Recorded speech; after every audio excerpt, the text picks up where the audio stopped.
Car payments. This is why I loathe them.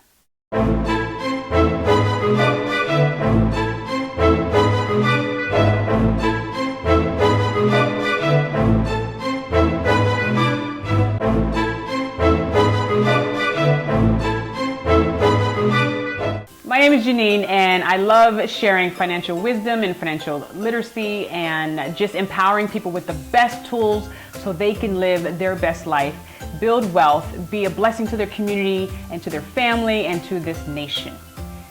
This is why I loathe car payments. For most Americans with an average income, the biggest, besides our rent or mortgage, the biggest expense most of us have is our car payment. And I just got finished looking at numbers of the Tesla coming out, which is on the higher end. $700 a month. $800 a month for a car. A month for, I think it was like 78 months or something like that. Just a long time of car payment. And I don't understand it. And it was an epiphany for me because we bought my husband's car. He drives a Celica, and it's a 2003 Celica. He bought it used at $17,000, which was the sticker price, which we didn't know to negotiate because we didn't know. Once again, the cost of ignorance. When you don't know, you pay for it. So we bought it for the sticker price of $17,000. We paid $333 a month for a long time, and then we got a windfall of money and paid that sucker off as we were becoming debt free. And then I did the calculation, and I realized we paid $21,000 for a $17,000 car that is now worth today maybe $3,000 on a good day. Who won here? Did the Letfords win or did Toyota win? I think Toyota won, or Toyota Financial, whoever has the loan. I think they won. So when you ascribe to a lifetime of car payments, I'm not talking about a short time and you pay it off and you take care of your car and then you use it for a certain amount of time. I'm talking about re-signing up every 3 years for new car payments for decades. You're watching your wealth go straight into the junkyard. Because I don't care how old your car is, whether it's a brand new car or whatever, it's going to end up in a junkyard either 2 weeks from now in an accident or 20 years from now just because of wear and tear. They all end up in a junkyard. And that's where we're putting a big, significant part of our take-home income. Predominantly because of advertising and identity twisting. They say who you are is your car.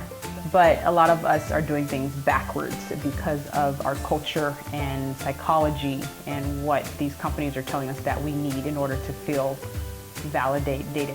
And like I mentioned before, the things that you put your money into is in exchange for your time. Unless you're financially independent, you've exchanged your time and your life for money. So when we're putting our money into things that are going down in value and things that are going to end up in a junkyard one day, continuously for renewing car payments every 3 to 5 years, that takes its toll.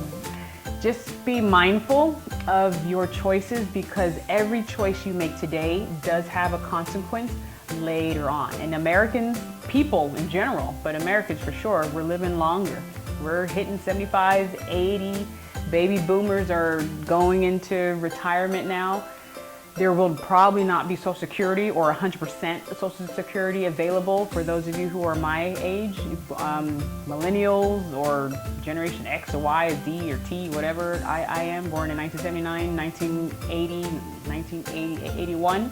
If you're not putting a substantial amount of money away, however you want to research that, IRA, Roth IRA, whatever type of investments, and more money is going into car payments, into debt payments, into interest payments, as opposed to you earning interest into investment accounts and retirement accounts, those daily decisions are going to add up and not in your favor. So please get your car. If you have to put it on payments, put it on payments, but then pay it off and ride that bad boy until you need a new one. And hopefully you won't get in an accident or anything, and have your car fund there. So if you do get into an accident, you can get a decent car for three grand.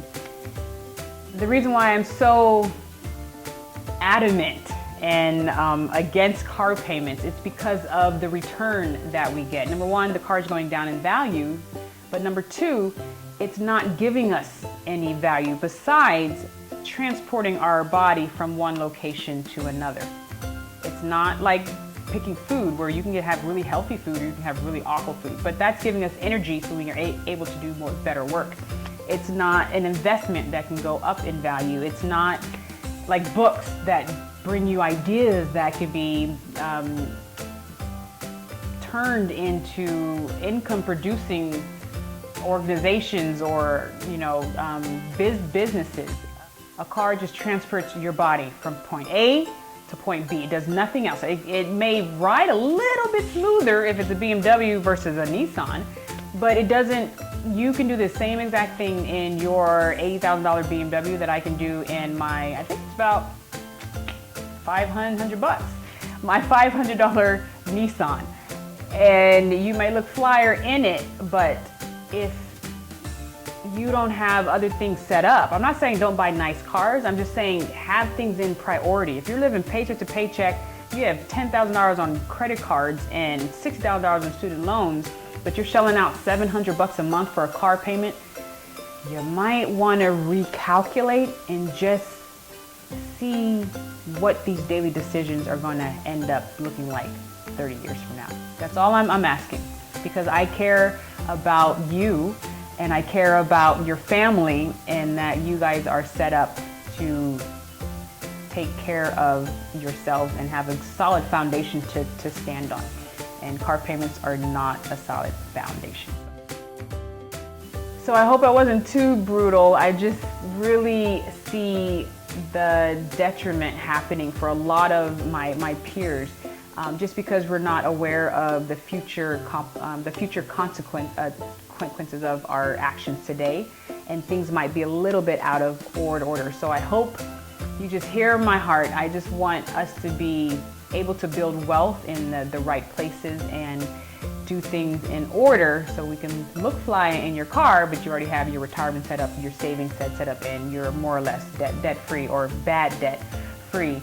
And then the nice flossy stuff can come with, and continue gathering the tools so you can live your best life. Bye-bye.